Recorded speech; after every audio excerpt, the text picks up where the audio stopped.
So if you see your name with the title Mr. or Mrs., or they use our name in uppercase, this is back to Admiralty law.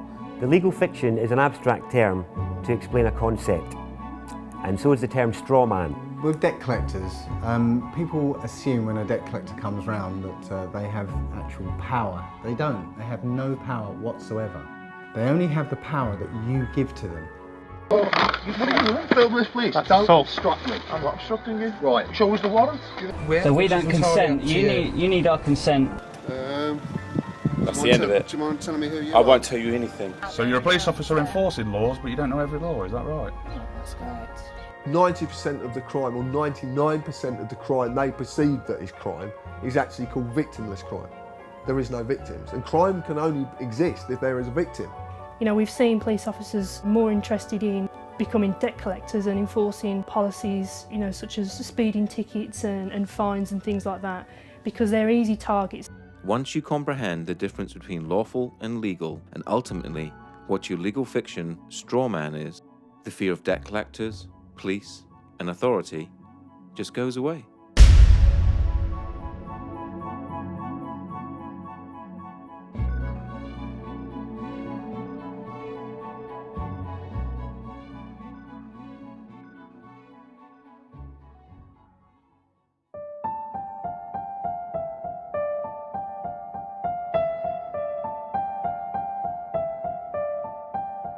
If you live in the UK, you are led to believe that the Queen is the only sovereign. This is wrong. The Queen is given authority through the coronation oath. Her oath was a binding contract between the Crown and the people of this nation. This means that we, the people, gave her her sovereignty. And as everyone knows, you can't give away something you do not possess yourself. That means that each and every one of us is sovereign. We each have supreme, independent authority over our own flesh and blood human body. The problem is, we have forgotten we are powerful. We have forgotten that we belong to and are part of one of the most amazing species that to our knowledge has ever existed. We have become media obsessed, and in turn obsessed with our own appearance and the way people think about us. The TV is king, but now that is slipping to the constant need to be in touch with our friends. Everything is about fear. Fear of debt, fear of terrorism, fear of ill health, or fear of climate change. This keeps us thinking that we need our government to protect us and rule us. With all this distraction, it is no wonder that most of us didn't notice the massive fraud that our countries and nations around the world have pulled on us. But as you will learn, government is a creation of man, and a creation of man can never be above man. They always need your consent, and this is where your power really lies. With knowledge always comes power, the power not to fear, the power to take a stand against anyone or any corporation that threatens you, the power to say no. It has been said that you need to know that you're in a cage before you can escape from that cage. Let's look into how you're being tricked and how your power is being hidden from you.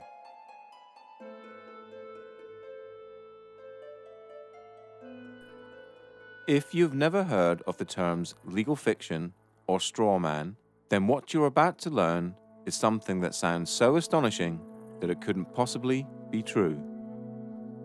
If I were to tell you that paying your tax, getting a driver's license, registering your car, paying fines, and attending court are all optional and that you are conned into agreeing with them, what would you think? All statutes and acts are optional too. Your straw man is a fictitious legal entity created at your birth through your birth certificate and the registration of that birth. Okay, my understanding of the legal fiction, which is also referred to as the straw man, the way I explain it when I do talks, I keep it really, really simple. And what I do, I liken it to a game of Monopoly. Now, in a game of Monopoly, you actually have a little token like a dog or a battleship or a hat, you know, like a little top hat, and you move it around the board. Now, I believe that they actually give us a fictional entity which we can actually use or not use. And I believe this is and a lot of other researchers do as well, that this is your name in either uppercase or with a title.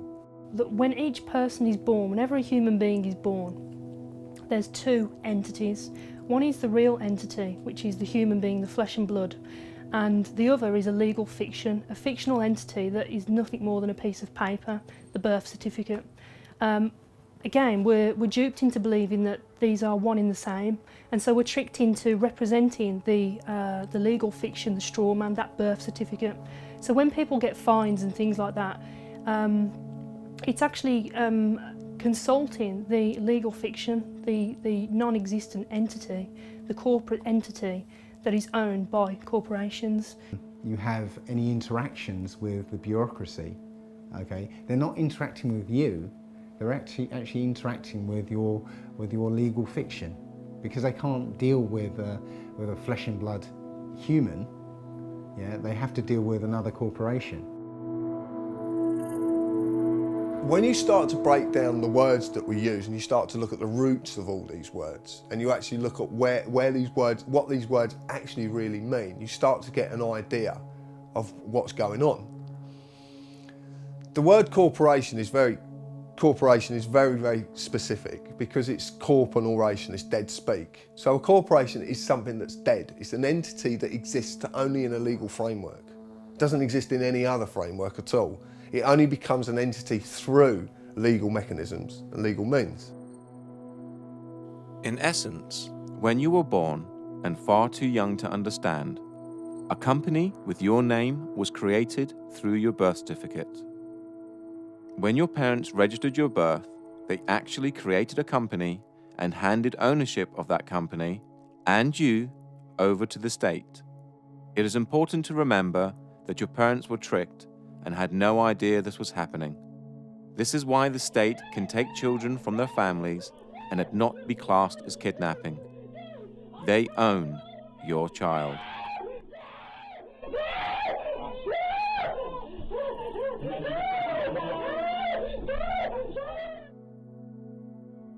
They own 1/10. Because they registered the child, they have 9/10. Possession is 9/10 of the law. But there's 1/10 floating about somewhere. And the government have claimed that 1/10. So when the child, because I've had it from social workers, at least now, 3 social workers on separate occasions have come out of audiences and actually said to me, you're right in what you're saying, is because we have to get the birth certificate within 48 hours of taking the child. And if they can't get the birth certificate, they have to reapply to be able to get the birth certificate. They have to get it, because that is proof of who the slave is, what the slave is. And actually, in legal terms, they're actually only entitled to the birth certificate and not the child. To take the child on the pretense that they are this legal personality is theft. So in legal terms, it's kidnapping. But for social services, can use legal kidnapping, because everything is okay as long as it has the stamp legal applied to it. That includes war, genocide. Anything is okay as long as it's okay, it's legal. The same thing also happens when you register your car. You get a document back saying you are the registered keeper and not the registered owner. So yeah, obviously we've just spoken about registering children, and the other thing that we register though is our vehicles. And obviously either of those can allegedly be taken off you at some point in time, which is quite interesting. The 2 registered items are the things that can be taken. You are the registered keeper of your car. You're not the owner, you're the keeper in their eyes. Now they'll argue that point, and a lot of people will argue that point, but it's quite easy to quell this argument and say, well, okay, if you don't put tax on the car, then they'll come and take your car. Now, in the legal world, taking anything from someone without a legal mechanism to do so is theft. The legal system cannot deal with humans. It can only deal with pieces of paper. Only common law can deal with humans. So at your birth, they created a piece of paper with your name on it, in capitals, just like any other corporation. This is done to dupe you later in life into thinking that you are the legal entity and not you. Then imaginary penalties and cost are imposed on the straw man, and you, thinking you are it, pay them. And it's kind of like an overcoat, this legal fiction. You know, as soon as you put it on, as soon as they invite you to put this overcoat on, and you do so, now they can grab hold of the overcoat and throw it in jail with you in it. But until you put that overcoat on, they can't do anything to you because you are not that name. You know, you think you are, you know, you're taught you are, but you're not. The deception is done through the manipulation of words and language.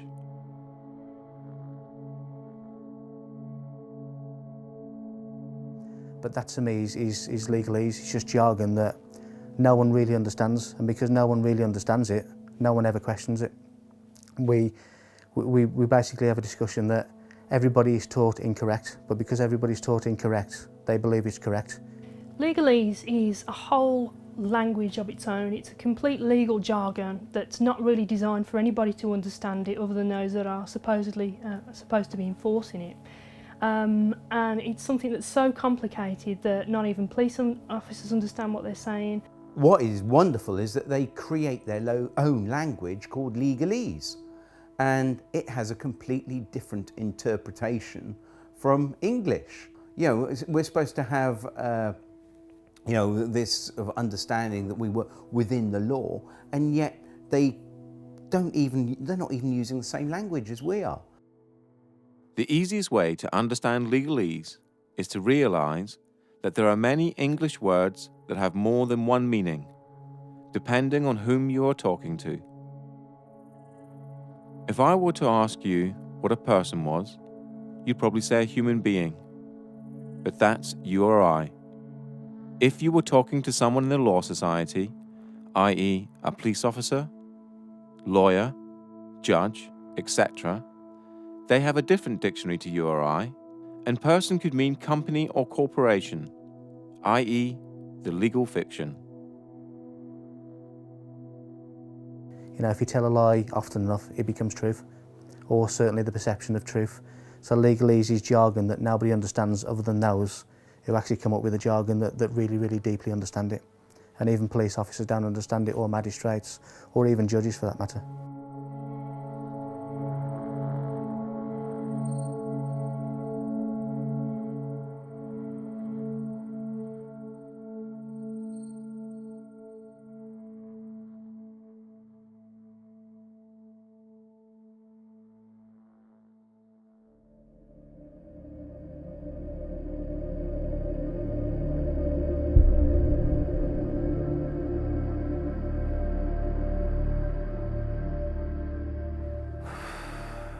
Tax is probably the best way, the only way better than fractional reserve banking to starve a community is taxation.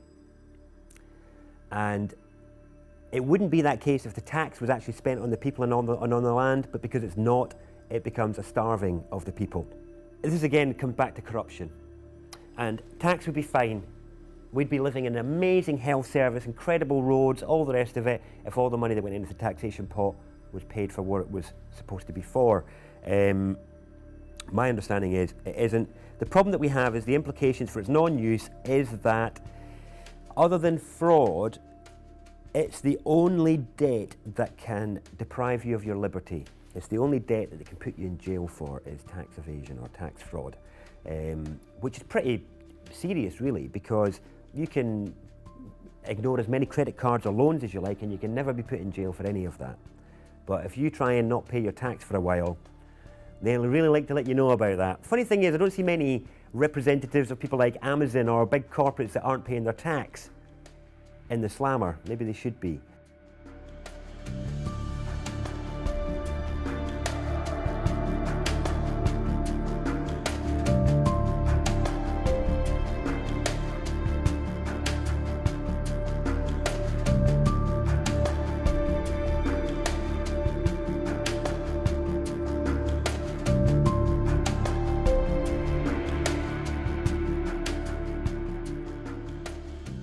Income tax in the UK first started in 1799 as a temporary measure to cover the costs of the Napoleonic Wars.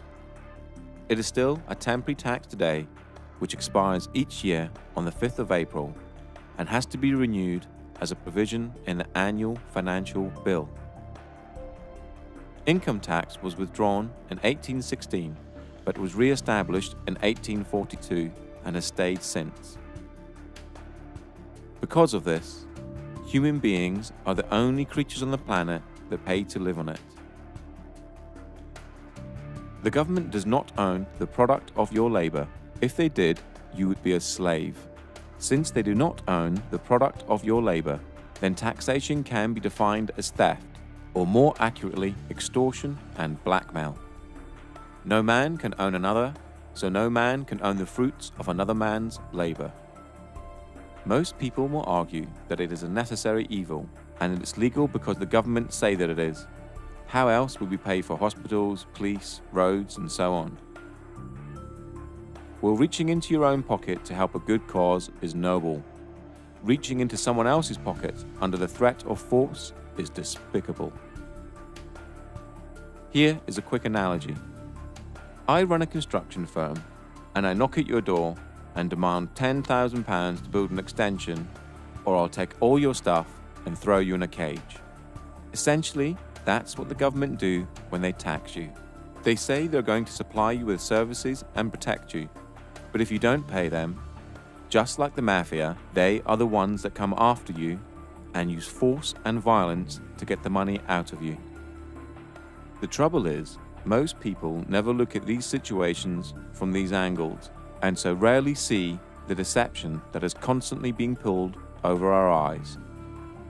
A large percentage of all the tax you pay is used on war, bailing out the banks, and paying off the national debt. It has been calculated that 47% of all your income is spent on tax. You work 5 to 6 days a week and get to keep 54% of your wages. Then you have to pay for your mortgage or rent, gas, electricity, water, food, clothes, and that's just the basics.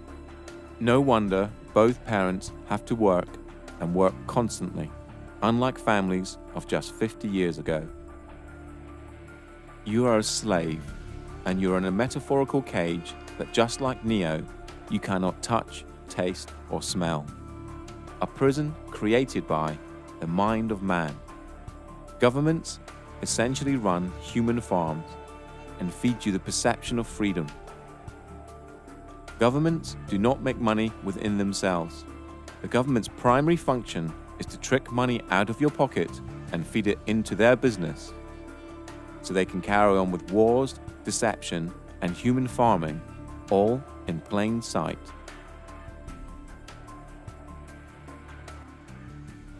They have no lawful basis for whatever they do. There's, they might claim they have a legal basis. Now, legal is a different thing altogether. It's essentially based on contract. You have to contract with them before it becomes law. This is a prison without bars. This is a prison without big walls to keep them in. It's just a prison of the mind. The main implication of not paying tax is that you'll grow a set of balls and you'll turn into an adult. That's the main implication.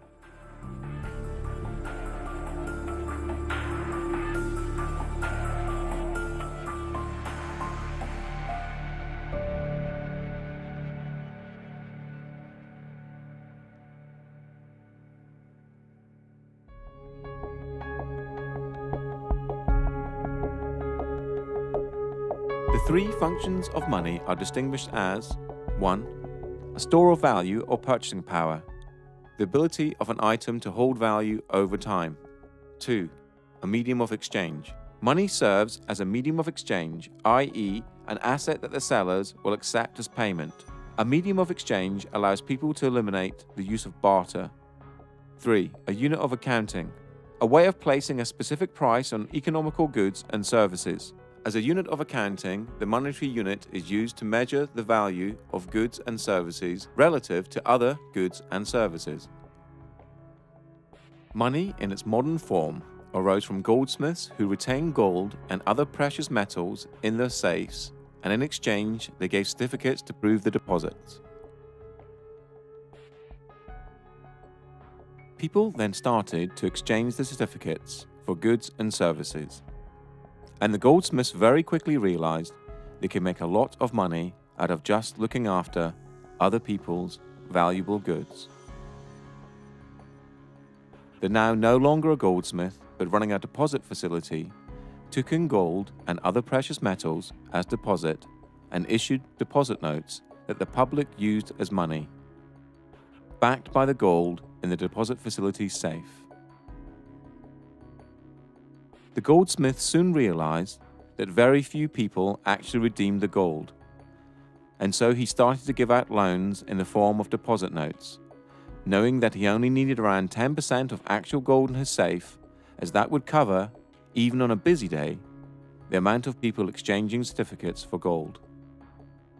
The deposit facility would then require the loan repaid plus interest, and this was the birth of modern banking. Through the years, money has been backed by, given a store of value, by the silver standard and gold standard, meaning you could redeem the note for gold, just like it says on this US note here, if you so required. On the 21st of September 1931, the gold standard was abolished in the UK, and on the 13th of August 1971 in the United States. Since 1971, the majority of the planet now use fiat currency. Fiat currency is money backed by nothing and has no value. It only has value because it's decreed as such by the government, and more importantly, we all believe it has value. The only entities that have the legal authority to create money are the Treasury and the banks, and they create it out of nothing. Martin Wolf, the Financial Times chief economic commentator, said this: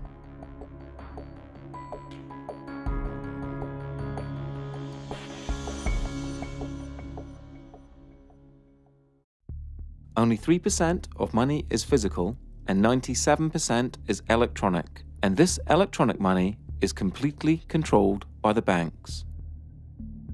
To repeat again, the banks create money out of nothing and then lend it to you and ask you to work using the most precious commodity on the planet, your human energy, to pay back the loan plus interest. Money is essentially a claim on human labor and can also be defined as debt. A debt is created for you to pay back. So why don't the banks just print money and get rich that way? Well, because they need you. They need you to create a promissory note in the form of an agreement. A promissory note is a species of money, and when you complete and sign the agreement, the document now has value, just like a banknote. So, at the heart of money lending is a massive fraud. You create the money with the authority of your signature and the creation of a promissory note that the banks then securitize, making them more money. Then the bank makes you believe you have borrowed the money and requires you to pay it back plus interest. Please remember this when you get to the section about debt later on in this documentary. During this documentary, you will hear people talk about promissory notes and bills of exchange. A promissory note is a promise to pay and is created by you, the debtor, and a bill of exchange is an order to pay and is created by the creditor. And they both have value. The way I try and explain the whole crux of the financial system is what I normally do when I'm doing a talk. I have a little bag of marbles and I have 10 marbles in there if I haven't lost one of them. And so what I do, I sort of get the marbles out, show everyone, right, 10 marbles, put them back in the bag. I say, right, is there anyone here that can get 11 marbles out of this bag? And they're all looking at me like I'm mad. I say, well, that's how the banking system works. It's absolutely crazy because what they do, they create a certain amount of money, but then they want more back. But hang on, that interest that they want more back doesn't exist. It can never exist. So two things have to happen as a result. one thing, the supply of money, or marbles, whatever we're talking about, has to increase. And not only does it increase, it has to increase exponentially, more on top of more. So it's basically, the curve is going up and up and up and up. The other thing that happens is people are always, it's like musical chairs. You know, if we all stand up and dance and then we all sit down, but a chair is taken away, somebody is going to end up on the floor. Somebody can't find that money to pay back because that money does not exist. And this creates the poverty and crazy competition and not enough to go around. And this is the biggest problem with fractional reserve banking. Well, you think about it, they don't teach us at school anything about money. I mean, money's about the most important thing in this society. Why don't they teach us anything about it? They can't. It's a confidence trick. Yeah? You know, and it's 180 degrees from the way we think of it. You know, we think that money comes from somebody else, but it actually comes from us. You know, when you get a loan, they present you with a loan agreement. Yeah? What do you think that loan agreement is? What is it? It's a promissory note. Yeah. I promise to pay back 3 times the amount if it's a mortgage, you know. So what they do, that promissory note, they monetize it. They put it into an account and cash it. And now they give you that money and say, now you have to pay it back to us. But you created that money. You know, it's your promissory note. You created that money. So transaction's over with. You don't have to pay them back because they didn't do anything. They just went, thank you very much, and here you go. Fundamentally, a promissory note is a promise to pay. Now, if I was going to give you a promissory note for 2 dozen eggs, that means here's an IOU, the IOU, 2 dozen eggs. Now, it could be on demand or it could be at a set time in the future. If it was on demand, you would be within your right to say, John, look, here's a promissory note. It says on demand, I want 2 dozen eggs. So I said, all right, look, I haven't got on me. I'll pop over the shop and get you your eggs. Here we go, there we go.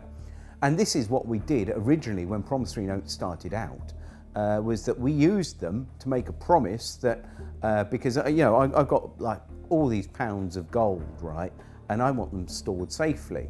And I want to be able to trade that gold, but without the hassle of carrying it around. So what I do, I go to the bank and they give us a promissory note. So I've got this promise to pay. So I can then take it somewhere else and say, look, I've got £2 of, 2 pounds of gold here, or silver, whatever it is. This is how it started out. Now, at no time have promissory notes been, outlawed or taken away. And this is how big corporations actually trade with each other, with promissory notes. And in their memorandum articles of association, when they set up their businesses, a lot of them will state within their documents that they will take promissory notes. Now, the problem is, of course, that the actual Bank of England and our government, working with the banks, have taken away all the value to the promissory notes, which are used as our currency. So now the promise to pay £1, well, £1 of what? It's not £1 of anything. It's just, it's now become like monopoly money. This is back to the analogy with monopoly. It's not worth anything. So basically it's just a piece of paper. So what we do, we can actually say, well, here's a promissory note for £1,000.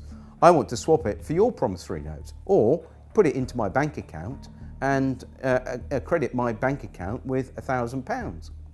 Now, we spoke to a bank manager and we said to the bank manager, could you tell me what would happen if I came to your branch with a promissory note for £1,000? Would you have to accept it?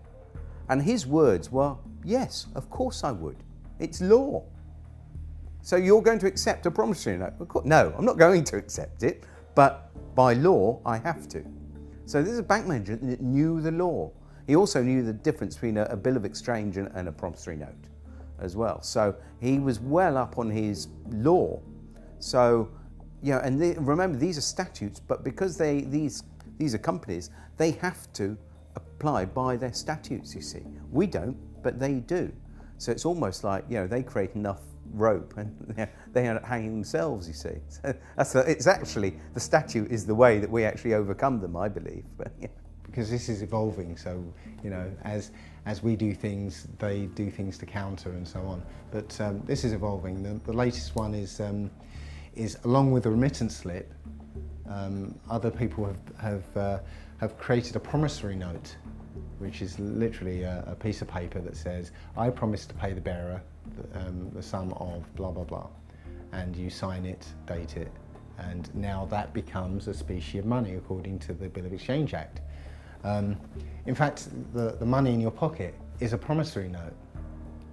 Somewhere it says, I promise to pay the bearer, and there's somebody's signature on it. And it's actually an invalid promissory note because it's not dated. Or actually, that's wrong.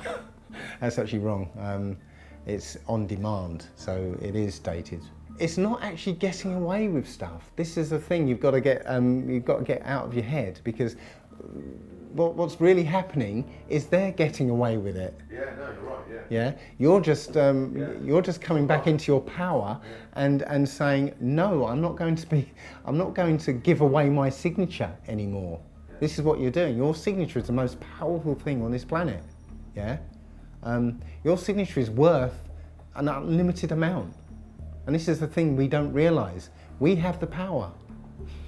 You can go into a bank, okay, and come away with £100,000 as a loan, yeah? What do they take from you for that £100,000? Your signature. Your signature. Just your signature. You see the power of that signature now, yeah? So with your signature, if you write your promissory note, you've created money. And that money is your promise to pay.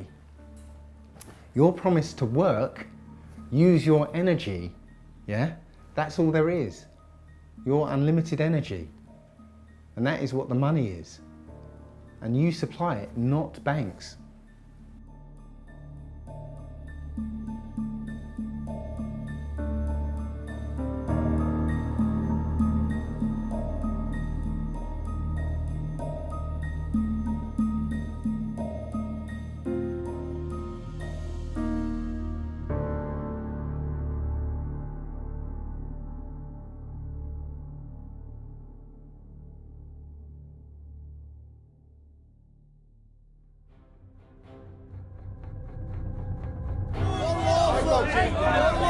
Don't assault me! Don't assault me! Walk back! Don't assault me! Walk back! Am I free to go? Listen, mate, I'm asking the questions. You're the public servant. Will you take your hand off my car, please? Thank you. I do not consent, officer. I don't consent to a mental promise breaching the peace. But I am sovereign over my human body, and I do not consent to any search. I do not consent to any authority you feel you have over me. I am a sovereign British citizen, and I do not wish to be searched. I am the county court bailiff. No authority. Excuse me, it's our right to film you. It's our right to film you. Yes, it is. Under what law are we not allowed to film you? I'm telling you not to. Yeah, but you have no authority to tell me not to film. Because we're in a public area. James Parisi with the Quincy Police Department. What is your name, sir? That's good to know, sir. Yeah, what is your name? Well, I don't think that by law I have to identify myself if I'm on the sidewalk minding my own business and there's no laws being broken. You said, look, mate, I can't give you the full section. Can't give you the full section because you can't expect me to know it. Is your words, yeah? And I'm saying, well, if I can't expect you to know it, you can't expect me to know it. Can you show us a warrant, please? I think we've got a warrant for arrest. Can you show us a warrant, please? Show us your documentation. Show us a warrant, please, with a wet signature.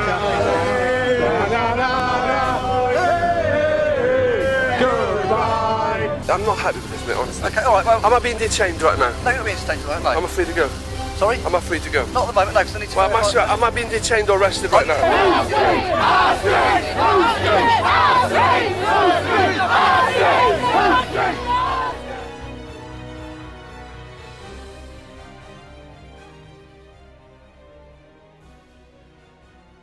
The difference between lawful and legal, as I see, is lawful relates to common law, the law of the land, the law which governs all people, the original law, which is quite straightforward. To me, it's a case of don't cause any harm or loss or damage to any person, and don't cause that to happen to anybody.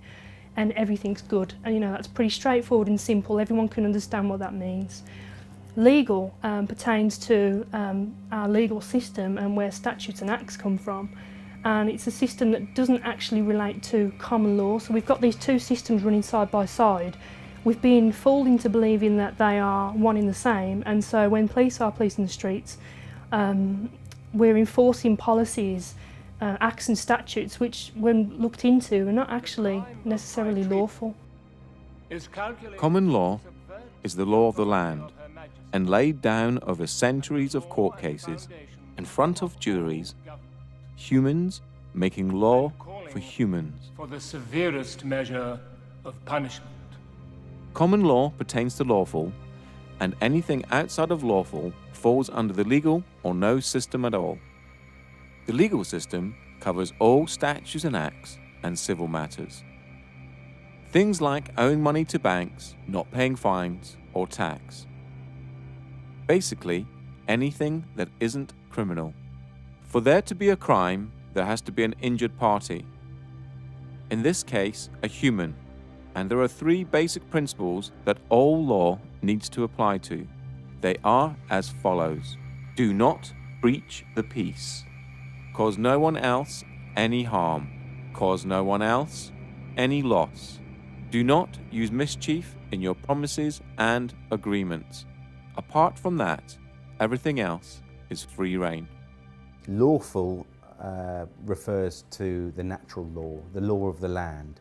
Okay, and that's not causing any harm to anyone, obviously not stealing from anyone, and not using fraud in your contracts. So basically, you're not doing any harm or trying to get one over on anyone else. Legal refers to the statutes, which I mentioned earlier, and the statutes are basically all the rules of society.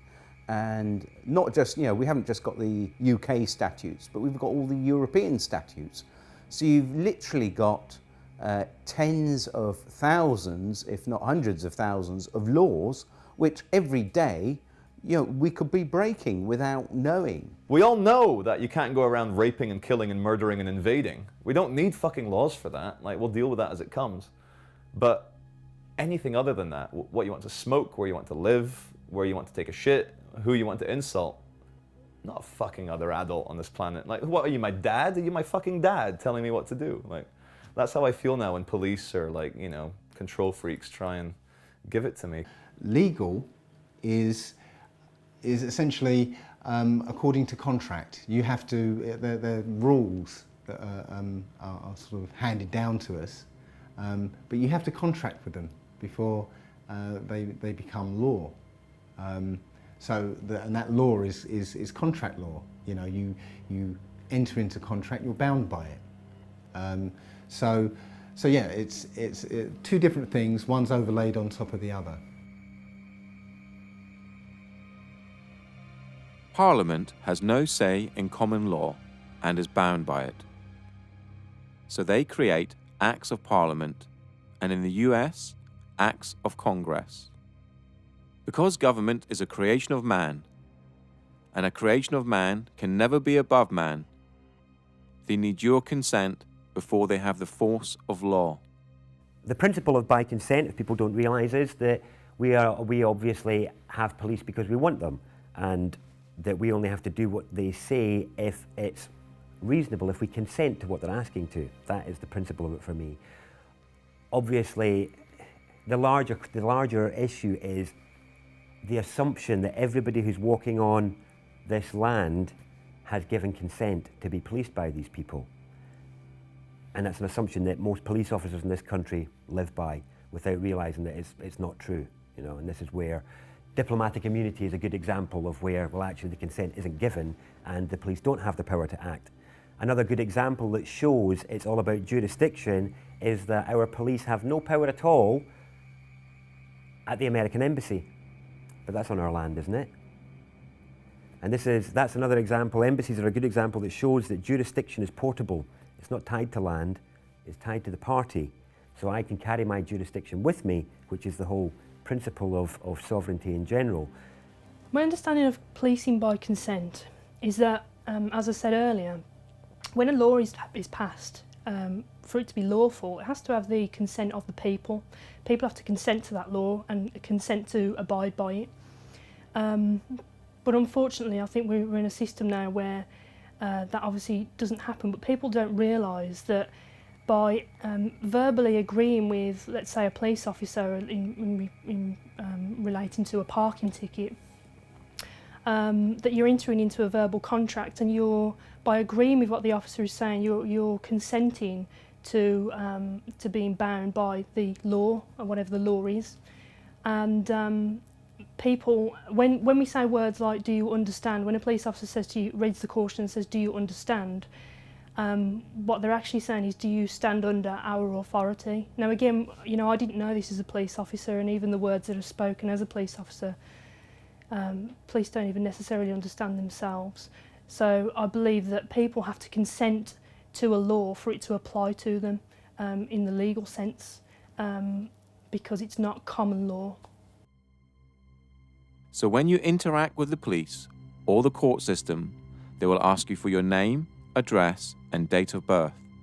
This is done to create joinder between you and your legal fiction, and to trick you into representing it. Once you agree to represent your legal fiction, now they can deal with you. They can only apply their legal mechanisms if they have the name of the slave they're dealing with. If you state, well, I don't want to give my name, then they can't apply the mechanisms to you because they have no name for their paperwork. And remember, all their systems work via paperwork. It's all paperwork. I think you might be wanted. Well, if I'm wanted, what's the problem? Could be arrested.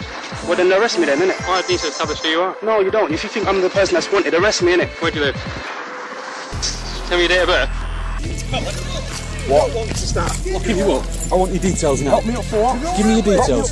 Give me your details. Lock me up for what? Give me your details. You won't get my details. And I tell you this as well. Yeah, I tell you this as well. I'm not a criminal. I'm a peaceful man sitting out here. I just burn down the system of corruption and pollution that we are represent. But in the meantime, I'll leave you to it. But obviously, if there are any problems, then I might have to come back and obtain your details and speak to you further. Look, you have no right to just leave me to it. You have no right to say you're going to come back and ask for my details. I'm me, he's him, yeah. You're you. That's our details. Oh yeah. Am I obliged to give you my details? We've spoken to you. Yes. Okay, we've asked you to leave the store. Yes. Wait a second. Give me your details. You have my details. Am I obliged to give you my details? You're not obliged to give me your details. Oh, great. Okay. Why? How you define yourself under the self-defined ethnicity? Am I obliged to answer that, sir? Entirely up to you. I do not wish to answer any questions, sir. You don't have to, I'm just asking you. Am I obliged? You're not no, obliged. I'm not obliged. No comment. Okay, that's fine. What are you doing? Am I obliged to answer that, sir? No. No comment. Okay. Are you going to answer any of my questions? If I'm obliged, I will, but if I'm not obliged, then I won't be answering any questions. Oh, that's fine. Are you going to tell us your name or not? Am I obliged? And then you're getting out your van and coming over and trying to intimidate me. Go back in your van and go away, there'll be no complaints. Stay here, I'll be speaking to your sergeant about all of you. Right, so you're demanding now, are you? Or are you requesting that I give you my details? Right, well, I would politely decline your request. Why is that? What's your reason for declining? Privacy. You got an ID or driver's license on yourself? Yeah. You see it with us? Nope. Not gonna do it. What's your name and badge number? Officer Carlson, ID 7345. Okay. Am I being detained or am I free to go? Free to go whenever you want to. Thank you, sir. I'm asking you again, am I obliged to give you my details? I'd like to, because I'm going to do a name check. I got it. I'd like to see if, I got it. if you're banned from this area or okay. whatever. Well, I'm asking you again, I know you'd like to, but the reason, just to explain to you, the reason I don't like to give my details is because I don't trust where those details go. Do you understand? You well know as well as I know, sir, that in order for you to ask me my name, you have to suspect me of committing a crime. You know and I know that you don't suspect me of committing a crime. You're just poking around where you don't belong. Okay, is there a problem, officer? Constable. Basically, under section 163 of the Road Traffic Act, I'm allowed to check your documents. Of course you are. And I know I'm not obliged to give any details whatsoever. However, I'd like to know, is there a problem? I don't even have to speak to you unless you're going to arrest me, mate. You got some mental health problems? No, mate. No, I just know my right to remain silent. Well, No, I didn't. Yes, you did, mate. When the camera was not on. That's what you said. Have you got a Okay? contact phone number? Right, no, I haven't got a contact phone number. I'm not obliged to give any contact phone number. All I would like now is my card back. I'm not accepting any paperwork from you guys, and I want to go on my way. I'm going to be detained right now. Legally, yeah? Legally, you're meant to confirm your name and address to me. Lawfully? Hold on. Lawfully? Lawfully? Yeah, lawfully. You're supposed to answer me. You're a public servant. What?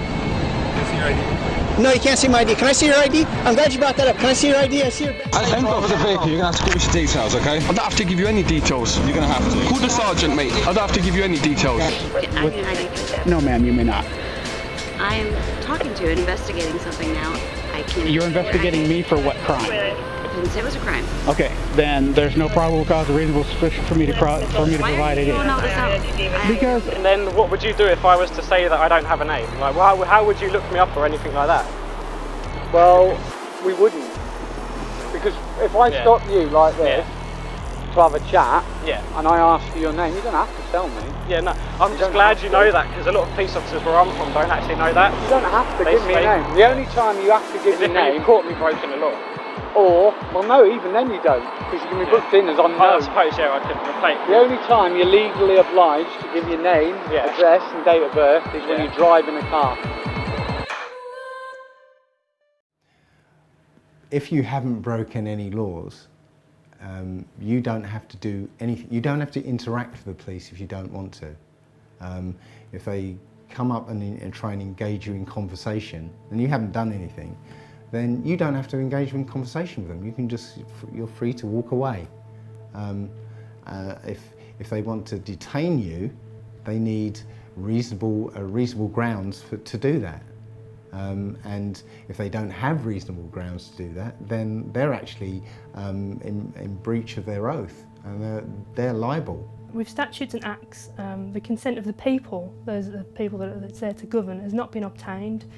And so, it's frowned upon. It's very much a grey area, and police are being used to enforce statutes and acts of the legal system, and not really understanding what that means and what it means as a police officer to police. I believe that Black's Law Dictionary states that a statute is a legislative rule of a society given the force of law by those who consent. So a statute it doesn't actually say a statute is a law, it says it's a legislative rule of a society given the force of law, but only by those who consent to being in that society or consent to the fact that consent to the law. So if you say to a policeman when they stop you, I'm sorry, I do not consent, I do not understand, that is, I do not stand under you, then you can step away from that. But it's important that you uphold the actual natural law. And of course the policemen and magistrates and also the Queen, they all state oaths to the law of the land. So you can ask an officer if he's actually, are you on your oath? So it's important that we can actually get them on their oath, because they don't swear an oath to uphold the law of the sea or statutes. They swear an oath to uphold the law of the land. If you're pulled up by the police and the police say to you, can I have your name? And you say no, which officially you don't have to give your name. It's actually on the Metropolitan Police site itself. It actually says you don't have to answer their questions. But if you don't answer their questions, they're going to do one of two things. If you get a good copper, they're going to go, okay, not a problem, you haven't really done anything wrong, we'll leave you alone. You get a bad copper, then you're going to get dragged to the floor, roughed about, cuffs on, you'll be dragged down a station where you will be bullied and coerced into giving your name in the end. And if you don't, they will just keep you as long as they possibly can. To lock any human being in a room that they can't leave, and especially in a room that has the very, very bare essentials, is torture. So remember, if you haven't broken any laws, no one has the right to tell you what to do. We are all equal in the eyes of the law, from the Queen to the police and to you or I, and we are all innocent until proven guilty. So if a policeman stops you in the street and you haven't broken any laws, do not comply. Always ask, am I detained? Or, am I free to go? Do not give your details and ask if you're obliged to.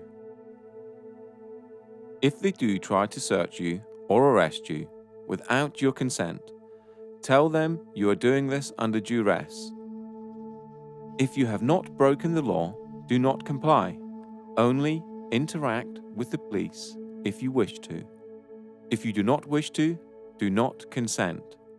The more of us that do not comply, the less likely this country will become like Nazi Germany or Communist China.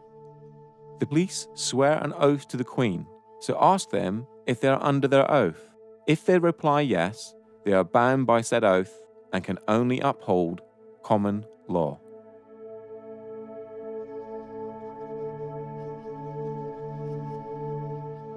This is certainly the most updated. When I joined, it was slightly differently worded to this, but this is probably the most updated, and it starts with I, you state your name, of, you state whichever police force you are serving, do solemnly and sincerely declare and affirm that I will well and truly serve the Queen in the office of Constable, with fairness, integrity, diligence and impartiality, upholding fundamental human rights and according equal respect to all people, and that I will, to the best of my power, cause the peace to be kept and preserved, and prevent all offences against people and property, and that while I continue to hold the said office, I will, to the best of my skill and knowledge, discharge all the duties thereof faithfully according to law. That is the oath and attestation of a police constable. If you ask a policeman to say, are you on your oath, very often they change their, they actually realise what you're talking about and they change their behaviour because their oath was to uphold the common law of the land and not the statutes, not the law of the sea, which is the law of commerce. Because we realise that everything now is to do with commerce. When the policemen stop us, you're not wearing a seatbelt. Well, who am I causing harm to? Where's the loss or damage? It's crazy. And so they say, oh no, you're breaking the law. Well, I'm just breaking a rule, but why? What authority do they have over us? I haven't given them my authority. The oath that every police officer is to preserve the property, life and subjects of the Queen. Now that to me is people, property, disturbances, breach of the peace. That's how I understand the office of constable to be now. It's basically an oath is a promise. I promise to enforce the law. I promise to serve Her Majesty's subjects. I promise to prevent them as much as I can, prevent them from being harmed, to prevent their property from being destroyed. That to me is the oath of a constable. Police take an oath when they join the service. Again, they don't really understand what that means. It's not explained in any details. It's kind of a grey area. You just take it to mean whatever you want it to mean. But it's all been set up to allow the system that currently enslaves people to carry on enslaving and to further that enslavement into every aspect of our lives. Hey guys, so I'm here at Parliament Square for the Occupy London protest. I've just come over to a group of police officers who are protecting and serving the people today. I've just approached this guy here who obviously has his back to me now. What's your name please, sir? Obviously you're obliged to tell me. It's your job as a public servant to identify yourself. So could I have your name, please? Okay, we have here Constable Bird. It's a pleasure to meet you, sir. I have here about 200 copies of the UK police officer's oath of office. I've just asked them if they know their oath. They've gone very quiet on me. This isn't an attack on you guys, just so you know. Like, I'm not trying to cause trouble with you or anything. I'm just trying to make sure you do your job properly, obviously. I mean, some emergencies just come up, so I'm going to follow them just to see why they're avoiding my questions. I think we all know it's because they don't know their oath. But I'd like to offer them a copy just to see if they will remember why they became police officers, which was obviously to protect and serve the people of this country. But if during their programming and their training and stuff have forgotten who they actually went into the job for, I'd like to remind them. So I still have the oath in my hand. Look, you can see all the copies. They're walking away from me. They don't want to hear it. My aim at this protest is obviously to help the police remember their oath, to remember what it is that gives them this authority in the first place, and hopefully they will honour humanity and uphold. Let me just read their oath to you guys. Look, they're really walking away from the square and everything. They don't want to hear this at all. I, so-and-so of wherever, do solemnly and sincerely declare and affirm that I will well and truly serve the Queen in the office of Constable with fairness, integrity and diligence and impartiality, upholding fundamental human rights and according equal respect to all people. And that I will, to the best of my power, cause the peace to be kept and preserved and prevent all offences against people and property. Sorry, where was I? Prevent all offences against people and property, and that while I continue to hold the said office, I will, to the best of my skill and knowledge, discharge all the duties thereof faithfully according to law. So could you now recite that back to me? This is going on the internet, by the way. Not even an acknowledgement from them, guys. This is what we're dealing with. They've just completely ignored all attempts and walked off to their van and gone away. What are we supposed to do? I'm not giving up. I've got about 200 copies of their oath of office that I'm going to give out to them, and I'm going to ask them to uphold it and say, will you honour this oath and remember why you started this job? And hopefully, fingers crossed, some of them remember that it's the people that they work for. So wish us luck, guys, because we're on a mission to convert these guys to truth and love. Wish us luck. Namaste.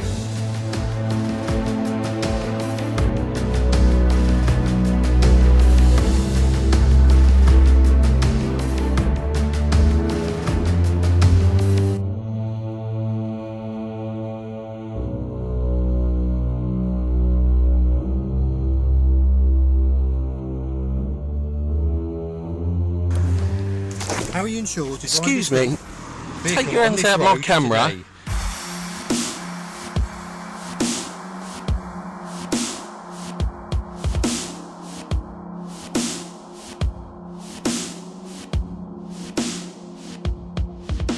So I've seen many sorts of videos on YouTube and the like recently where people have been filming encounters with police officers, and they've basically been told that they can't film. Well, if you look at the Metropolitan Police's official website, it actually states that you can film police officers. If it's in a public domain, if it's in the private domain, then obviously that may well be different, because there's certain laws of corporations and whatever that may prevent that. But certainly if you take a camera or a phone and you record the encounter, there's nothing illegal about that at all. It maybe help as a witness as an accurate account of what's being said, so there's sort of no ambiguity at a later stage. But certainly not illegal to film anyone in a public domain. There are simply no laws preventing you from filming in public. This also includes the filming of the police performing their duties. Here is a letter that was sent in 2010 to all police stations regarding filming in public. Dear colleagues, guidance for photographers. I am writing to you in my capacity as chair of the ACPO, Communications Advisory Group, which sits in the presidential business area. There have been a number of instances highlighted in the press where officers have detained and deleted images from their cameras. I seek your support in reminding your officers and staff that they should not prevent anyone from taking photographs in public. This applies equally to members of the media and public seeking to record images who do not need a permit to photograph or film in public places. ACPO guidance is as follows. There are no powers prohibiting the taking of photographs, film, or digital images in public places. Therefore, members of the public and press should not be prevented from doing so. We need the cooperation with the media and amateur photographers. They play a vital role as their images help us identify crime. We must acknowledge that citizen journalism is a feature of modern life, and police officers are now photographed and filmed more than ever. Unnecessarily restricting photography, whether for the casual tourist or professional, is unacceptable, and it undermines public confidence in the police service. Once an image has been recorded, the police have no power to delete or confiscate it without a court order. Yours sincerely, Andrew Trotter, Chief Constable, Chair of ACPO Communications Advisory Group.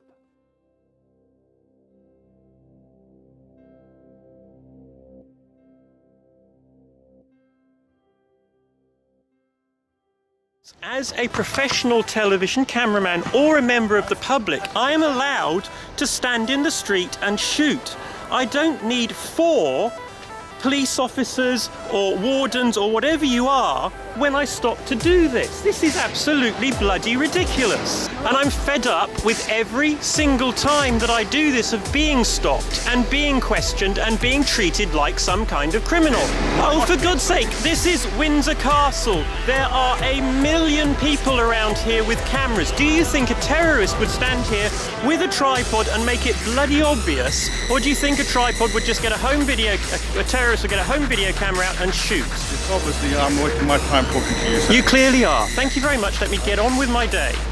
I'm not arguing, I'm asking you a question. Can I film anything in public, in the public? If it's against the law to film in public, then everybody with a camera would be breaking the law, wouldn't they? What is the actual law saying I'm not allowed to film you? Nothing. There is no law to say you can't. Okay.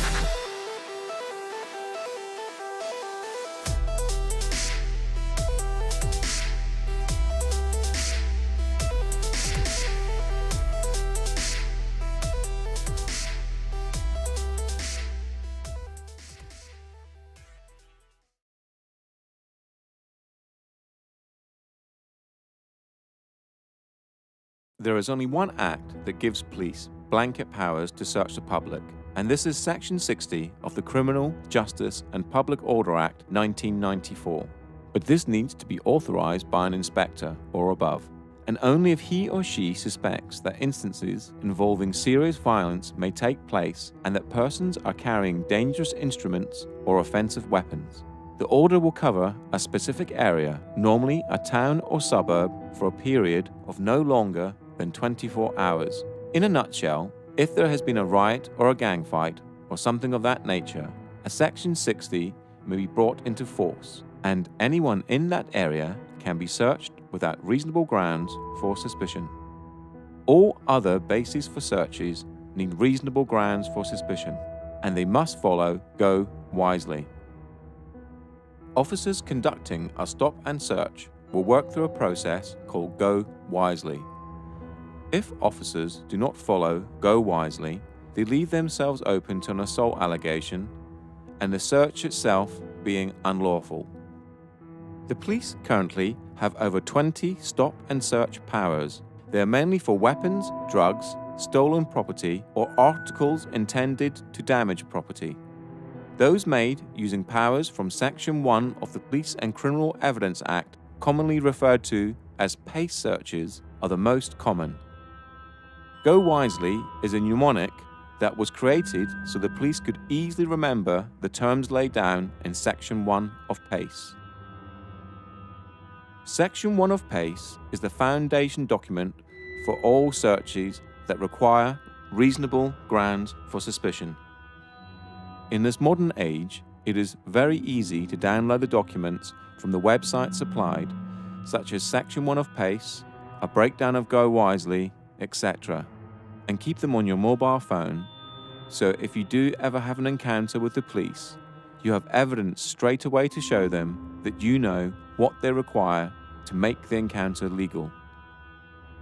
If a police officer insists on searching you, do not resist. It will only end one way. Tell the officer that you are alarmed and distressed and you are being searched under duress, and make it very clear that you do not agree with the search and only sign the paperwork if you want to. Signing the paperwork means you agree to being searched. Take a lesson from the previous section and always film your encounters with the police. This tactic works twofold. Normally, when you pull a camera out, the police completely change their attitude and work to a more professional standard. Secondly, you have evidence of the entire encounter in case the police officer tries to make any false allegations against you. If you are being searched under the Misuse of Drugs Act 1971, the police officer must comply to go wisely as laid out in PACE Section 1. The root power for the search comes from PACE Section 1 and they must adhere to it. If the police do not follow PACE Section 1, then the search can be considered unlawful and an assault charge can be filed against the officer or officers, as with R v Bristol 2007, where the police refused to give their name and the station they were dispatched from. From the mnemonic, go wisely, the most important aspects for you to question are grounds, object, and lawful reason. Ask the officer what are the grounds for the search and the object of the search, what he thinks he will find, and what laws allow him to do this. This is important because the police have to justify why they have stopped you and record this, and asking the questions makes it harder for them to stop you without reason. The point to all this information is, the police cannot search you unless a Section 60 is in place without reasonable suspicion. You can, in such cases as a drug search, refuse by not giving consent, as laid out in the Drugs Act 2005.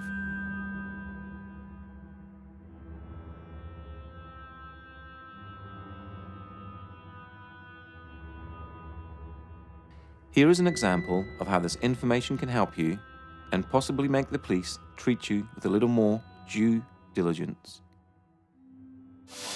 If I can be searched under Section 23, misuse of drugs. I do not consent to the search. You don't get a choice, my friend. What do you mean I don't get? Wait, hold on. I don't consent to the search, and you just told me I don't get a choice, yeah? Wait, you're telling me I don't get a choice, yeah? Wait. Because you're a public servant. I'm gonna let you search me after you answer my questions. You're telling me I don't have a choice, yeah? That's what you're saying. I don't have a choice, yeah? What I'm saying to you is I don't have a choice. No. You're a public servant. I'm allowed to record you. And plus, do you know what? You can take my phone and smash it. This is live streaming. You can take the phone, it's live streaming, it's saved straight into my laptop. So you can try to confiscate it all you like. I've got you on camera. You just said I don't have a choice. Don't touch my phone, that's assault. You just touch my hand. If I did that to you, I'll get nicked for assault. Don't do it to me. Well, I'm not here for nicking people for assault. Yeah, well, don't do it to me. Okay. What I can technically do is see that as evidence. You can't. Yes, I can. No, you can't. It doesn't matter because I still got it on my laptop. It's a live stream. Go on. What you searching me for? What you searching me for? You come out that bin. Yeah, his hand's gone down. He drops something behind the bin. All right. Yeah. All right. Yeah. You.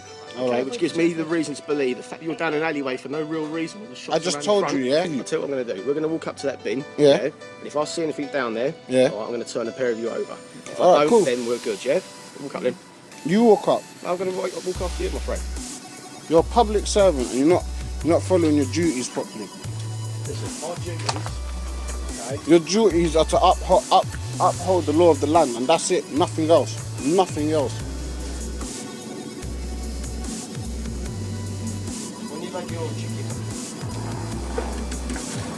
You're not obliged to tell them, but we don't have to tell them. And I'm telling him the law, innit, just in case he doesn't know. He doesn't have to tell you. I will not calm down. You don't have to tell them your name, Phil. If you want to, you can, but if you don't... Yeah? You never found nothing, you're not going to search me, that was your deal, innit? Yeah, that's my deal. Cool. And now I need to ask you a question. Are you working in accordance to the oath that you took to become a police officer? I need to answer that question. Of course you do. You're a public service. You're a public servant. You have to answer all questions.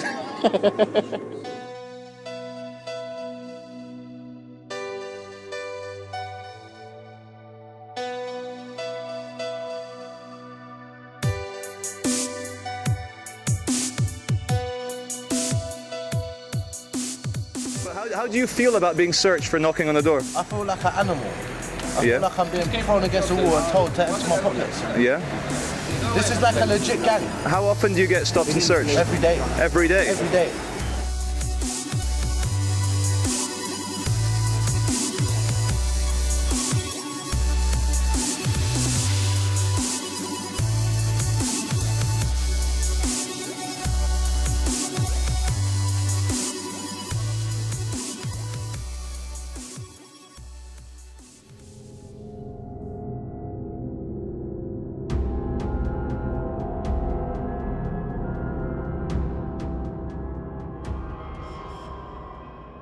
If you are being stopped by the police under Section 163 of the Road Traffic Act, which allows the police to stop a person driving a mechanically propelled vehicle, you could argue that you are not a person and that you're not driving, you are just travelling, which would all be true but will probably get you nowhere. They will then most probably move on to Section 164, which grants them the power to ask for your driver's license, so they can confirm your details and that you're legally allowed to drive the car. Now, since this is an act we're talking about, there is no law saying that you must give your name, but by having a driver's license, registering your car and paying road tax, you sort of agree to it through conduct, to the rules of the Road Traffic Act, that is. The best advice here is to stay in your car and roll your window down, just enough so you can hear the officer and they can hear you. The police have no right to ask you to step out of your vehicle. Ask them why they have stopped you. If they reply Section 163, Section 164, or Section 165 of the Road Traffic Act, it is just to check documents, so give them your license or give them your details. If they require any further details, for example, your insurance documents, ask them for a producer. This is laid out in Section 165 and allows you 7 days to produce documents at a police station of your choice. This could also be the key to not having your car towed if the police cannot confirm you have insurance. It is clearly laid out in Section 165 that you have 7 days to produce your documents before it becomes an offence. The police have no right to grab your keys out of your vehicle if they are stopping you under Section 163, 164, or 165 of the Road Traffic Act. If you wish, respectively decline to answer any other questions. Officers have to be in uniform to enforce the Road Traffic Act, as it is a statute. Plainclothes officers cannot use Section 163, Section 164, or Section 165 of the Road Traffic Act, or enforce any statutes or acts that do not contain a criminal element. Through extensive research, the makers of this documentary now believe that the majority of pace, stop and searches and stops under the Road Traffic Act, Section 163, are for intelligence gathering purposes, and this is why they are on the increase and officers are not trained or forced to remember the wording of individual acts, as it would contradict with what they are doing.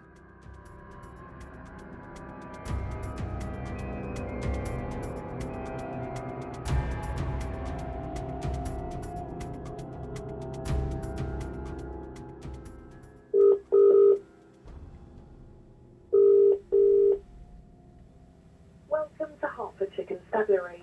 If you know the name or the warrant number of the person you wish to speak to, please press 1. A new trend is occurring with police searches, and it has to do with the taking of mobile phones to check the IMEI numbers.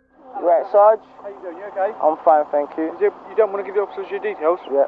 What is there a reason for that? Because I haven't committed any crime and I don't think I'm obliged to. No, you don't. You don't have to. Yeah. What we will do is we do an IMEI check on your phone, though. We are being told to do that. What's that? Okay? Check your phone to make sure it belongs to you. It belongs to me. It was given by my girlfriend. Yeah, we're entitled to do that, okay? Okay. So if you can hand your phone over to the officers and we'll do a check on that. Okay. You have to do that? Sorry? Am I obliged to give you my phone? Yes, you are. Alright. We're checking to make sure it's I've got that on record. Now everyone has a mobile phone, and I would think it very difficult for them to say they had reasonable grounds to suspect that the phone was stolen, unless the officer's information was intelligence-based. After an extensive search online, nothing came up, so I called the police to ask them. Here is that conversation.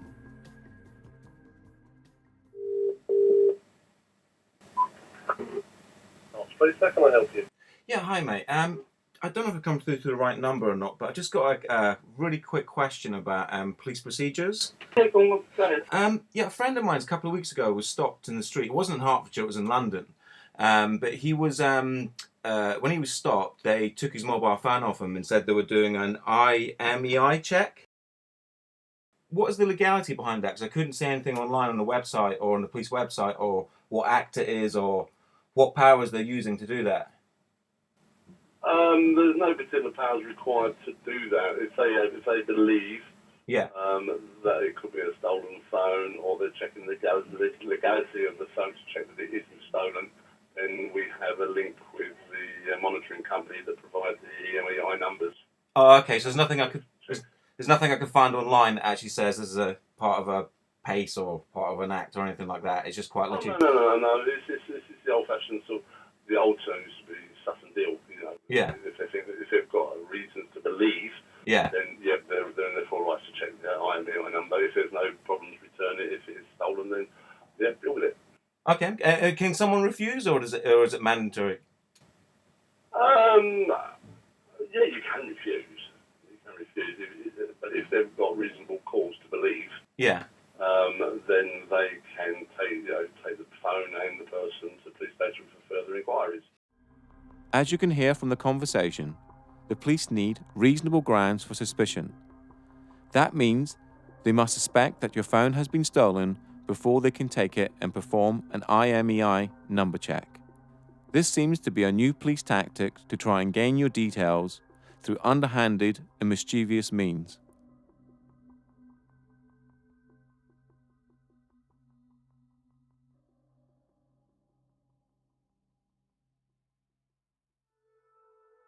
A breach of the peace is an old common law concept which is used to prevent unlawful violence against people or property.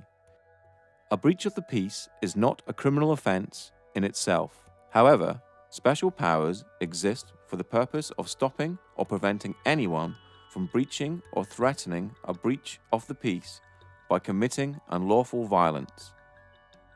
A breach of the peace are actions which harm another person or harm his property in his presence, are actions that are likely to provoke such harm. A breach of the peace may occur on public or private property. There is no criminal offence for breach of the peace for which someone can be prosecuted. The power exists to prevent a breach of the peace. An arrest can be made, but only to remove someone from the situation or if an imminent breach is reasonably anticipated. This means that if you are arrested for a breach of the peace, or to prevent a breach of the peace, you cannot be charged or prosecuted, as it is a preventional power. A breach of the peace is covered more extensively later in this documentary in the section regarding bailiffs.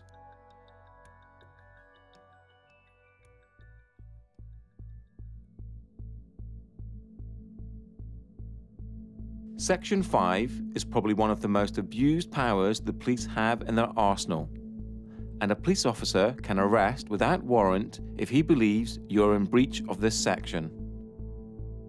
Since February 2014, the word insulting has been removed from the Act to move into line with Article 10 of the Human Rights Act. This means you can say whatever you wish as long as it's not aggressive in nature or provoking violence. The best advice is to stay calm and not swear or make threats, and as long as you have not broken the law, harm, injury or loss to a fellow human, you will be fine. Just remember this: most police officers respect being respected, and you will have a greater chance of moving on with your day if you do so. But always stand up for your rights. These are the most common types of police interactions, but there are many more acts they could use to try and stop you in your everyday life. Just remember that it is all online, and you have the right to check if you doubt what the police officer is telling you. What you are watching here are the police violently arresting protesters for small infractions such as not listening to a police command, not giving details, or Section 5 public disorder. They have committed no crime and are now essentially being tortured. The police seem to be able to get away with horrendous acts towards people and in some cases treat the general public worse than criminals. For example, imagine someone is arrested for assault, then taken back to a police station and refused to give his name. Would the police then throw him to the ground and assault him until he gives his name? The answer in most cases is a resounding no. That would be torture. Article 3 of the Human Rights Act, that was incorporated into English law in 1998, states, "No one shall be subject to torture or inhumane or degrading treatment or punishment." Another case similar to this would be smashing someone's window to enforce the Road Traffic Act, essentially breaking a law to enforce an act, a rule. The police need to go back to policing, preventing a breach of the peace and protecting people and property. Upholding rules should never be done by force. You are a sovereign entity, and no one has the right to tell you what you should or shouldn't do or how you conduct your life if you haven't broken any laws. If someone had that power over you, then you would be a slave. Think about it.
As covered in the first part of this documentary, money does not exist. It is a figment of our imaginations and is backed by nothing. When you borrow money from a bank, they don't take it from their vault and give it to you. Instead, you fill out an agreement, sign it, and they tap on their computers, and hey presto, the money is brought into existence. For a contract to be legal, it must have equal worth. The bank basically give you nothing and expect you, using your own human labor, which is the most valuable commodity on the planet, to work to pay it back. This alone renders the contract void.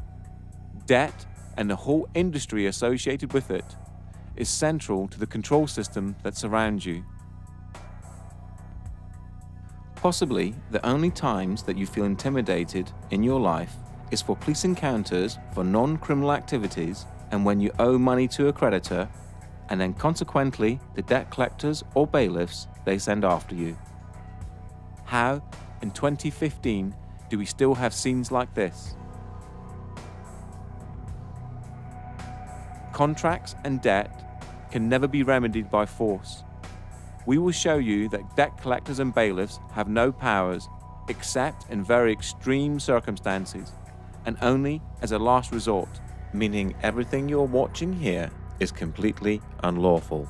Even when force is authorized, it is classified as reasonable force and cannot be used against a human. Owing money is not a crime, and you can never go to prison for not paying a debt. The whole of the debt industry runs on fear and ignorance. So now when debt collectors call, the first thing, well, not that they call me anymore, but if they did call me, I think now the first thing I would do is say, thank you very much for paying off my debt. That's really kind of you. And they say, what do you mean? I said, well, you bought my debt. You might have only paid 10p in the pound for it, but as far as I'm concerned, you've paid off my bank account. Thank you very much. I really appreciate it. So yeah, and the great thing is you can have a laugh with them, because you don't take it. What happened when they first started calling me, I used to get really nervous and my voice would start going all wavy.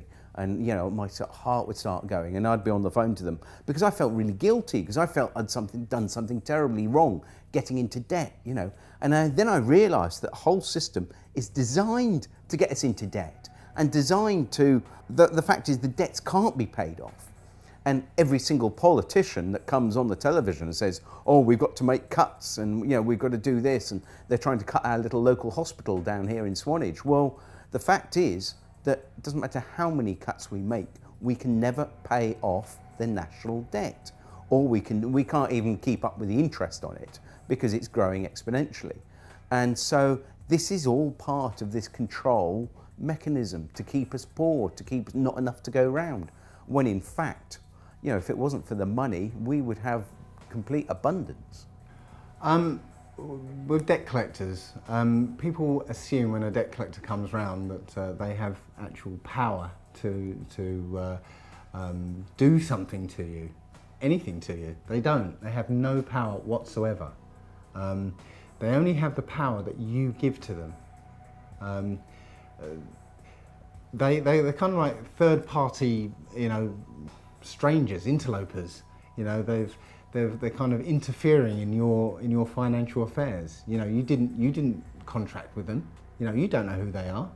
They've just turned up on your doorstep, demanding money. You know, who are they? You know, so what they do is they bully you or trick you into contracting with them. And if you contract with them, now you've got a contract with them, they can chase you for money and hound you for money. They'll have a legal right to come after you, but that they have nothing until you give them that. And one of the tricks they do is they might say, yeah, give us £1 a week or £1 a month. Yeah, just give us £1 a month. You know, that sounds kind of reasonable. You know, especially if you really genuinely believe that you have a debt to pay. Yeah, yeah, it sounds quite reasonable. But as soon as you start paying them £1 a month, you've just said that you owe them something. So you've contracted it with them. So now that you have to pay them the amount, and that's what usually happens. They'll come after you for the full amount because now they have the authority that you've given them to chase that amount. I've got very little time for debt collectors. I think I've called them everything from the detritus of the human psyche to the scarred baton bearers of old that would wait around the corner waiting to pounce on the innocent and the unwary and those unable to defend themselves. Because the funny thing about debt collectors is, as soon as you show you know what they're talking about, they disappear.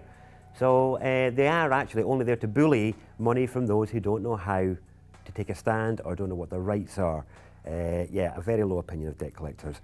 To the people who are worried about debt, let me quote a friend of mine who I will call Jay, because I'm not going to name him because he still works for the Royal Bank of Scotland. He's a credit risk underwriter for Royal Bank of Scotland, quite high up. And on the trading floor and all the kind of stuff he does, they have a saying: the only person that owns a debt is the person who worries about it. And it's as simple as that. Don't worry about your debt. It's not real. Okay, it's real in the extent you fucking agreed, but it's not. No one's going to die, nothing bad's going to happen, no one's going to get thrown in debtor's prison because it doesn't exist anymore. The reason why Western capitalism is crumbling is because people are starting to be wise to the fact that it's a big bullshit circus charade run by those in charge to make sure that they stay rich. And it's common knowledge in the BBC, Guardian, New York Times that in the last 5 years of recession, the rich have become fucking much richer and the poor have become poorer. If that's not enough cause for revolution, I don't know what is. But people, the only thing that holds people back with anything is fear. My advice to deal with debt collectors or to deal with anybody else is get informed. If you understand what you're talking about, you have a much more powerful position than if you don't know. If you don't know what you're talking about, you are at the mercy of people who pretend to know what they're talking about. My advice is get informed, understand your rights, understand their rights, what they can do and what they can't do, and then you're in a much better position to fend off any illegality or anything that goes against what should be done. Since the financial decline starting around 2007 to present, caused by the banks and then subsequently bailed out by public money, the effects of which are still being felt across the world. Since 2007, suicide rates in males between 35 and 55 have skyrocketed and can be directly related to debt.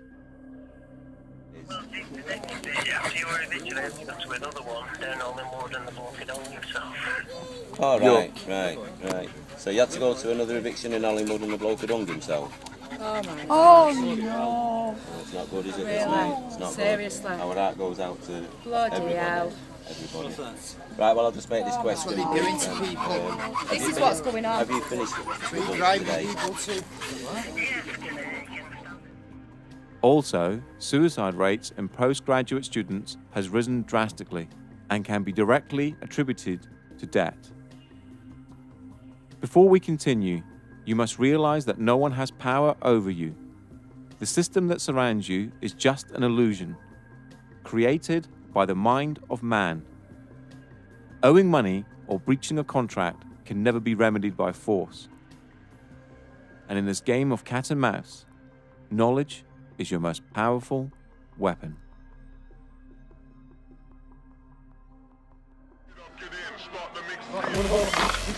Fill this week. Don't stop. I'm not stopping you. Right. So was the water. What are you going to do? What are you going to do? Take it back. Look, where's he going? What is he doing? Stop that! You're being really stupid. Why don't you get some respect for yourself? Have a bit of dignity. Show us the warrant, please. I think we've got a warrant for the arrest. Can you show us the warrant, please? Show us your documentation. Show us the warrant, please, with a wet signature.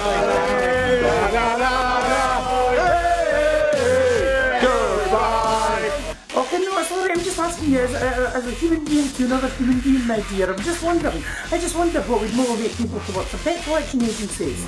Because all you do is hassle poor people.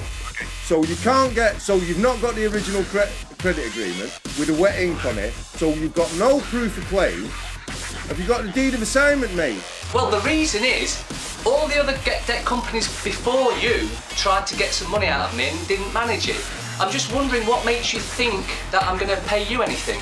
So what the council's done is handed it on to a different set of private bailiff called Marston, High Court Enforcement Officers and Certified Bailiffs. Right, I'll just tell you something now, right? Council tax, yeah? You cannot force entry. Go and bully somebody else. Yeah? I hope you enjoyed wasting your time. See ya! See you later. Bye-bye. See how fucking quick. Hey, see how quick he just fucked off. Horrible, aren't they?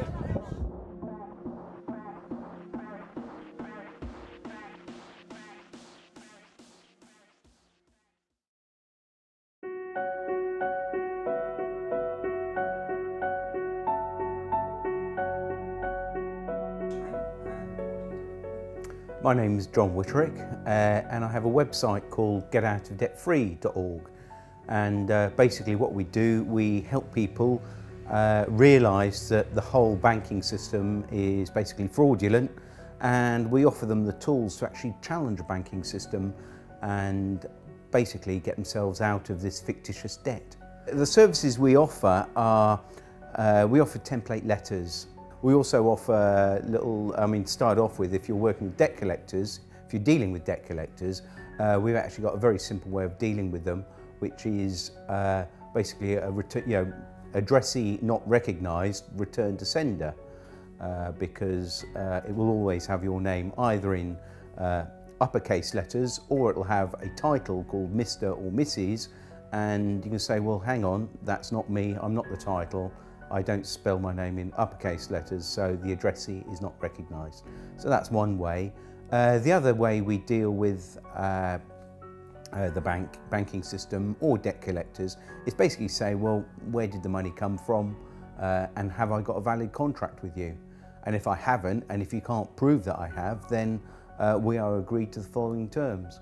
And we send out a series of letters about 10 days apart. So, but it's, it tends to prove to be very successful. What it was, I used the method myself quite a few years ago, and was astounded how easily that actually these companies just gave up. And so all I did, I got a website together and actually shared this information. GetOutOfDebtFree.org is a site that has been set up to help people dealing with the agony of debt. And the template letters just need you to adjust a few details and they're ready to go. Get Out of Debt Free has already helped thousands of people to get out of debt, and the combined amount of money saved so far is over £12 million. And that's just from the people who have reported their success to the site. The forum is a large part of the site and is broken down into different sections such as bailiffs, debt collectors, credit card companies, etc. It is full of people who will fall over themselves to help you, and with a wealth of knowledge and experience that will make sure you are not alone. So the important thing is that you have to keep hitting the ball back in the net. What you're doing, whatever they send you, you have to reply to it and send it back. Now, after you've sent them the 3 letters, also what's included in the letters are a fee schedule. And the fee schedule says, well, look, every time you send me a letter, if we can't agree, if you can't prove that I owe you anything, then we're going to agree to the following terms. And, you don't call me anymore. And if you do, it's going to cost you this much. And every time I have to write a letter to you, it's going to cost you this much. So what you do, you send them the fee schedule. And of course, if they do send you anything or contact you, you then start totting it up. And after a while, what you do, you send them an invoice. And if they don't pay the invoice, you can then get onto the small claims court online and actually start, pursuing them for the money. So, what you've got to think is the only power they have over us is fear. Now, when the fear goes and you start challenging them, do you think they really want to deal with you if you're going to be invoicing when there's all these people go, oh, like I was, really nervous, and they're going, oh, right, well, I should owe them some money to get to the stage where, no, hang on, mate, you've actually sent me 3 letters. I actually charge £500 a letter now, that's 1,500 quid, plus the 2 phone calls at £100, so we're up to about 1,800 quid. So, basically, when are you going to pay? How are you going to pay? Debt collectors, really, the common term that's used for them is a third-party intervener, which is you have an arrangement, or you had an arrangement with an organisation. Because that organisation have contracted with a third party, which is the debt collector, there's some implication that you have to deal with them. You don't. Nobody has any, you have no obligation to deal with them whatsoever, and they know it really. It doesn't matter how well they've been empowered by their company, you have no need to deal with them whatsoever. And as long as you're firm and clear about that from outset, then your relationship should go a little bit smoother. The other thing I would say is, first of all, in any interaction with any debt collector, at your first communication, let them know that you don't want to have anything to do with them for whatever motives or morals or ethics you feel. But also let them know that any future time they take of yours will be charged, and let them know that that is the terms of your engagement with them, and you can set your charges as you see fit. Now, one of the things that that people often miss when the debt collectors come knocking is that these debt collectors have actually paid off your debt. They've bought your debt, often for pennies on the pound. So if you apparently owe £1,000, yeah, they've probably paid a tenner for it. But the point is, they've paid off your debt. So thank you very much. Did I actually go into contract with you to say that I'd pay you back for that? You should have probably asked me first before you went around paying off my debt for me. So where's the fear in that? These guys rely on fear to make you pay up. If you realise that they've got no power over you, and in fact they've paid off your debt, thank you very much. Where's the fear? All you're asking from them is an invoice for the amount they say you owe. Yeah. And nothing comes back. Well, they can't supply what we're asking for. They can't supply, and we know they can't supply that. But we asked for a contract. We also use contract law because that goes back years, and it's how we would deal with each other. But we say, can you give us a copy of the contract signed by both parties? And sometimes on loans you'll get a little squiggle, but no name against it. But the thing is, because they are a fictitious entity and we are a living, breathing soul, we cannot contract under contract law with a fictitious entity. So it's got to be equal to equal, really. It has. Yeah. That's what contract. That's what contract law says. Yeah.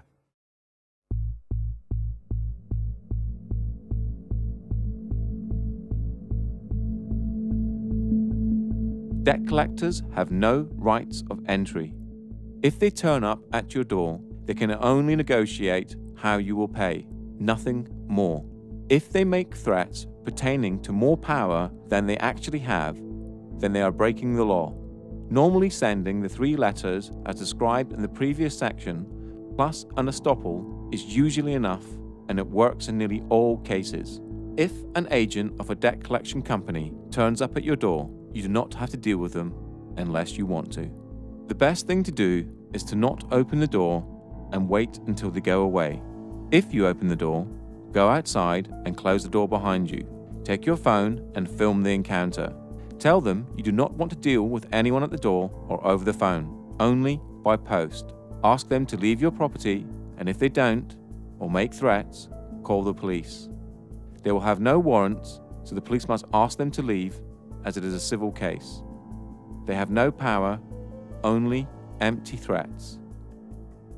We deal with bailiffs quite differently from how we deal with debt collectors. So if bailiffs suddenly say, oh, we want some money, the first thing we would do is, if normally they contact you by post first.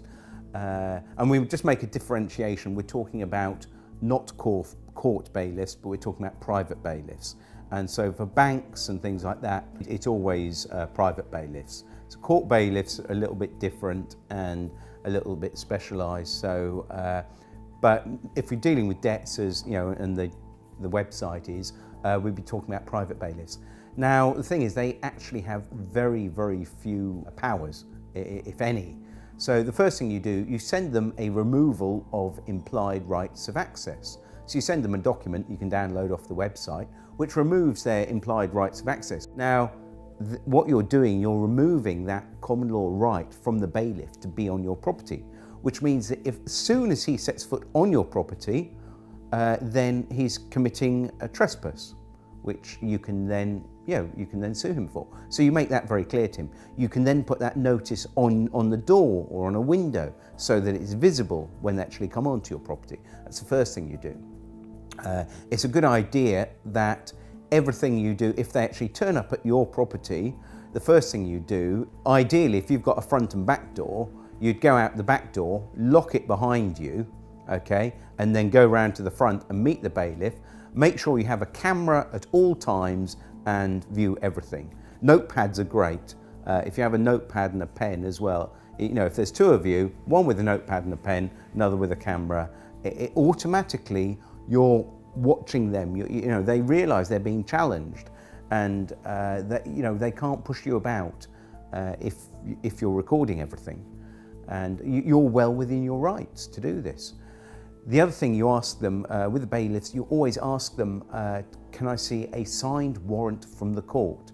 Now, it has to be signed by an actual judge, not signed by anyone else. It is very unlikely they will have this, unless they have this and give it to you to read, and you can then read it through and take notes.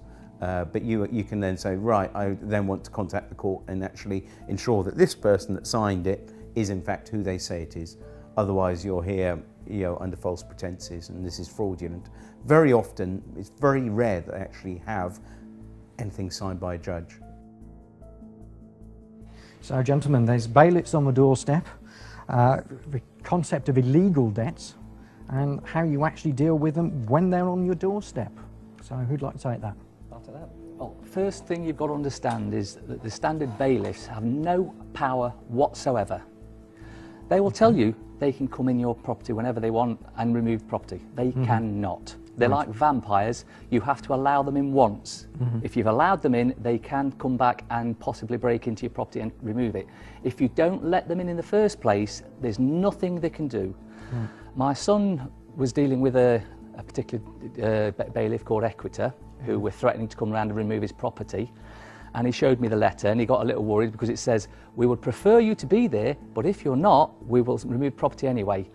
And just to put his mind at rest, I actually phoned up the bailiff and stated that they'd said they were going to come and remove property, to which they replied, yes, we can legally come and remove property because once we've had a walk-in possession order. Now, a walk-in possession order is when they've actually walked into your property and started jotting down what you've got. Right.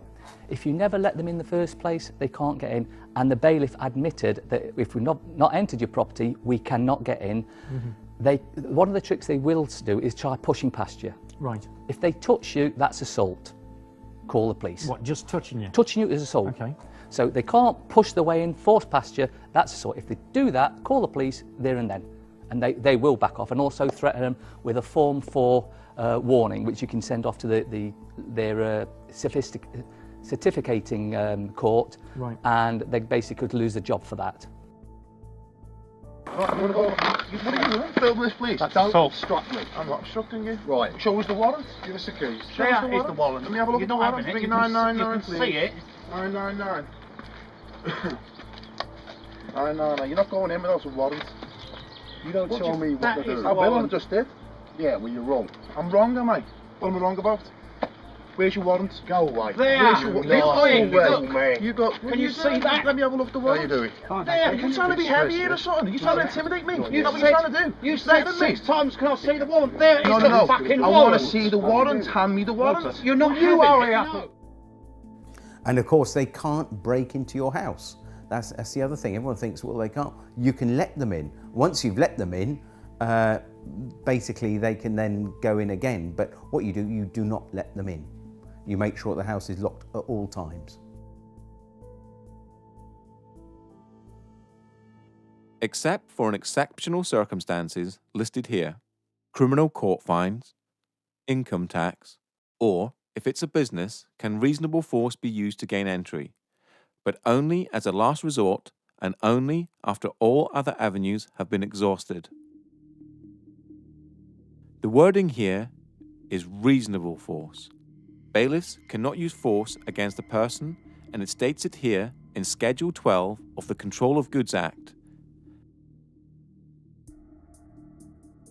and here in the Criminal Law Act 1997,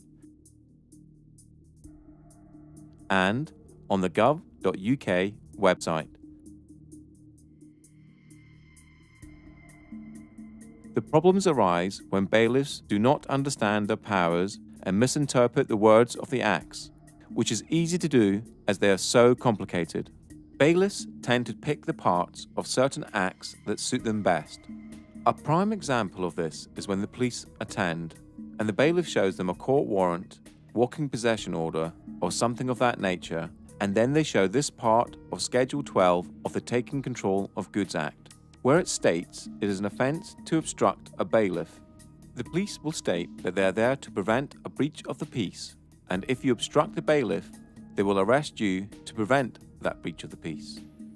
This can be broken down to a tale of the tape to show the position of each person in the situation. You, a living, breathing human being. Human rights are absolute. Only unto the law. You are man or woman, the highest authority. You are trying to protect your property. The bailiff works for a corporation, has a fictional title and is representing a fiction. No rights to use force against a human. Has some sort of court order. The police officer is a public servant. You are the public and the bailiff is not.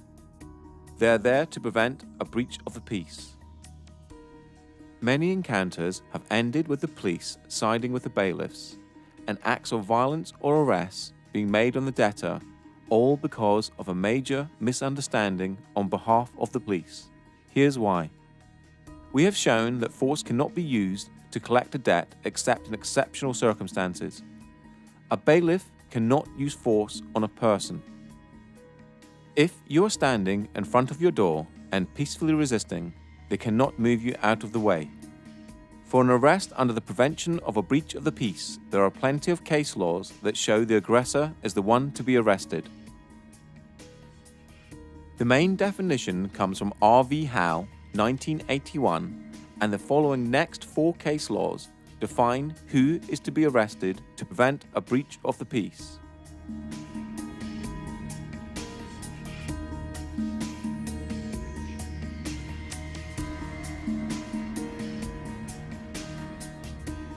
You cannot be obstructing a bailiff from his duties, as using force on a human is not his duty.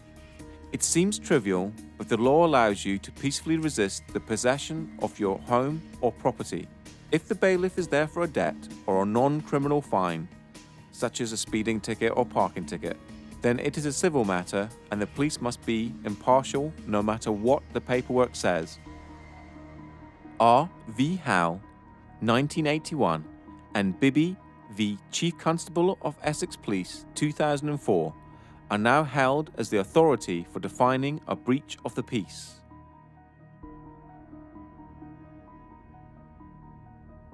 The main one to remember is the threat must come from the person to be arrested. That means if a bailiff tries to touch you or move you out of the way, they are the one to be arrested.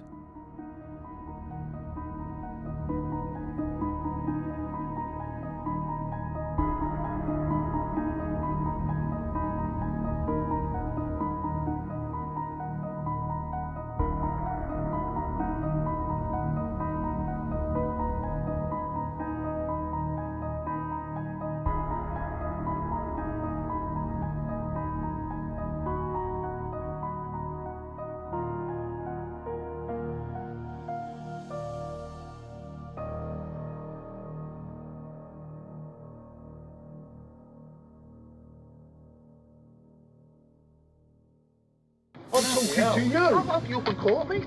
Oh, please do. Oh, I will do. What's your name? Higgs. H-I-G-G-S. First name, Paul. Date of birth, 5/9/55. I'm being intimidated and threatened. Your opinion is worth less than something I might trod on. You! What's the matter with you? How many of you are there? What's it got to do with you? Hello? You're committing trespass and fraud and theft on people. That's what you do for a job, and you should be disgusted with yourself. That's what you do for a job. You're a thief. Go away, you ain't having it. Too many fucking massacres today and more coming down. And Monet ain't started. They're all tweeting, texting. With 200 people in the street. You haven't got the firm. Because we got the firm. Look how many fucking people. Yeah, we got the Can we report a crime, please? These criminals here, please. These criminals are Constable. trespass on our land. And can you please explain that the evidence is not admissible if it's not signed? This is not signed, nothing's been signed, it's inadmissible, and you will be trespassing if you come on this property. You can't force your way into the property. What are you doing? You're breaking the law. You're breaking the law. We're filming you. Who are you? We want some ID, please. We can have some ID. We can have some ID. Why are you trying to force in here? Let's go. That's a warrant of control for the unpaid penalty. And where's the magistrate's signature? Don't need a magistrate. Oh, yes, you do. So you can call the police if you wish. You both have no power here, so you should leave. Because we will ring the police. You can do that, but it will be deemed theft. Leave the land. Leave the land. Leave the land. Thank you very much. Leave the land, please. Come on. He's got no authority. He's a locksmith. Get him off the land. Thank you very much. You need to read this in relation to this eviction today. We're not allowed to use any force or violence, and that would be laid at Magistrates Court tomorrow for a summons against anybody here who authorises or who issues violence for this eviction. It's simply not allowed. I'm pretty sure of that. I'm pretty sure it's not just a job. Yeah, I'm sure it's vocational. You're doing the right thing. Yeah, you swore an oath to protect us people, not to protect them, to protect us.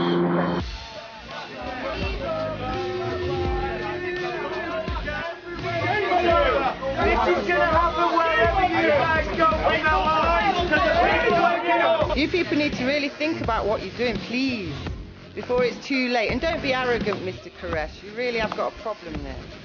We've got warrants into the property. No, you haven't. No, you haven't. Don't touch the female, mate. Don't touch her. I'm not touching her. Don't touch her. Right. Okay, I'm not touching her. You're not coming in. You're not coming in. You're not coming in. Right. See you. Hope the job's done. Good night.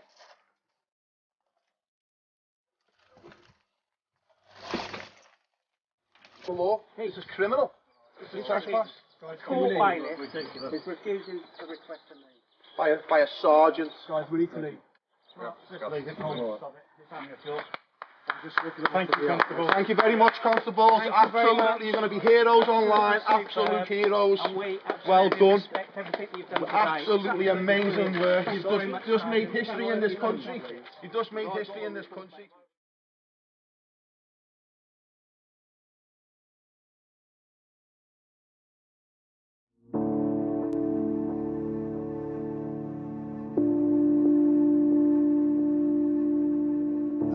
In this society, there is no way of actually living free at this point. I've had the idea to find some land somewhere, you know, buy a piece of land and build my own house and live apart from the system. The system will not allow you to do that. They will come for you and kick you off your own land and force you to live the way they want you to live. What I feel is quite important is people need to get educated. People need to start waking up and realise what's going on around them. Generally, people tend to only give a damn really what's happening when it's actually on their doorstep and it's happening to them. But unfortunately, we can't wait for that to happen. We need to realise that we're all one and the same. We all need to look out for each other and protect each other, because we've got a system now that's been built up around us. We've got a corporate web of an empire that's completely taken over every aspect of our lives. So, to people who are worried about debt, again, don't worry about it. You got family, you got kids, you got real problems in life. Worry about those. You know, debt is not something to worry about. Fair enough, some people have mortgages. But again, as I said earlier, you start dancing with the devil, you're gonna get burnt, you know? You play with fire, you're gonna get burned. You're gonna sign agreements that banks own your house, you're gonna get burned if you don't pay that. But in terms of consumer debt, you know, personal loans, unsecured debt, fuck it. Yeah, you won't be able to get a mortgage for 6 years. And who's got enough money to save up to buy it for a deposit for a mortgage? Anyway, I don't know. So just don't worry. Live in love. Get Out of Debt Free we've got one piece of the jigsaw, but there's so many things that need fixing on the planet, like health, education, law, everything. There's so many pieces, and I've been at, I think, 8 different festivals this summer, and I've seen tens upon tens of, probably 50 different speakers, and all of them have got a little bit of the jigsaw, and I'm sort of just trying to see how together that we can build a new sort of reality based on fairness, you know, because when you realise that, hang on, they're spraying stuff in the skies, they're putting stuff in our water supply, and you know, they're cutting down rainforests, and these are all problems. Now, I've got the answer to one of these, but you know, to change the world, we've got to sort out all these problems, I feel. The people stand above the government stand above citizens.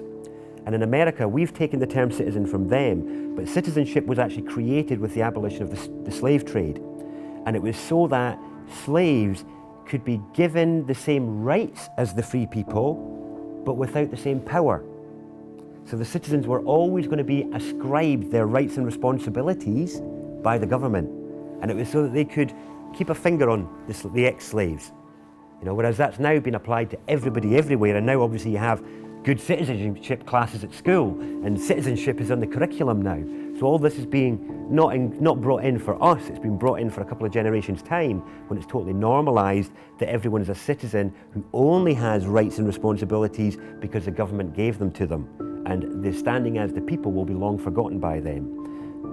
The sadness of this is that there is a lot of people out there that are involved in the commercial construct and are doing things every single day for one reason, that's basically to survive. So they have to go to work every single day and know that what they're doing is not moral.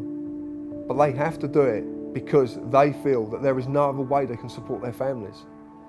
They are taxed to the hilt. Everything that they've got, they are threatened with its removal if they do not comply. That's a very, very sad situation, because that means that the human being is being controlled by a construct and can't escape that construct. And it gets worse day in, day out. They want a way out. Ignorance is our fault. Not being up to speed with what's going on is our responsibility. We're giving our power away to people who are using it against us. People need to understand. People need to wake up to what's really, really going on before it's too late. And stop looking at the mainstream media stop looking at the mainstream newspapers, start looking at some information that's real and is relevant, because otherwise we're all going to be microchipped, we're all going to be controlled. We can barely do anything now, having to ask the government for permission to protest against the government. Our freedoms are being taken away by the day, and people are not noticing because they're being distracted with other things, from religions, from TVs, from celebrity gossip. We need to be adult about it, we need to open our eyes, and we need to really, really see what's happening. Otherwise, we're going to be in the middle of this new world order, this complete one system of control, and we're all just going to be barcodes. And that's the way it's going, and that is the true reality of the world that we're living in at the moment. 5 years ago, when I was looking for letters to actually send to the banks, there was nothing on the internet. Nobody was like talking about this, apart from Mary Elizabeth Croft, who I based our letters on. And I thought, oh, this is wonderful. And I was thinking there must be template letters out there for, after the book that she'd written. There was nothing. Now we've got websites and forums and loads of different letters out there for dealing with banks and debt collectors. So that's how far in the last 5 years consciousness has shifted. People are waking up. Now when we hit the 100th monkey effect, that's when everyone wakes up. It's like a new film that's like no one has heard of, and then suddenly it breaks through and everyone's talking about it. And I feel that people suddenly realise, my goodness, we've been had by the banks, the governments and the corporations. And with endless war, with endless poverty, and keeping us on that treadmill.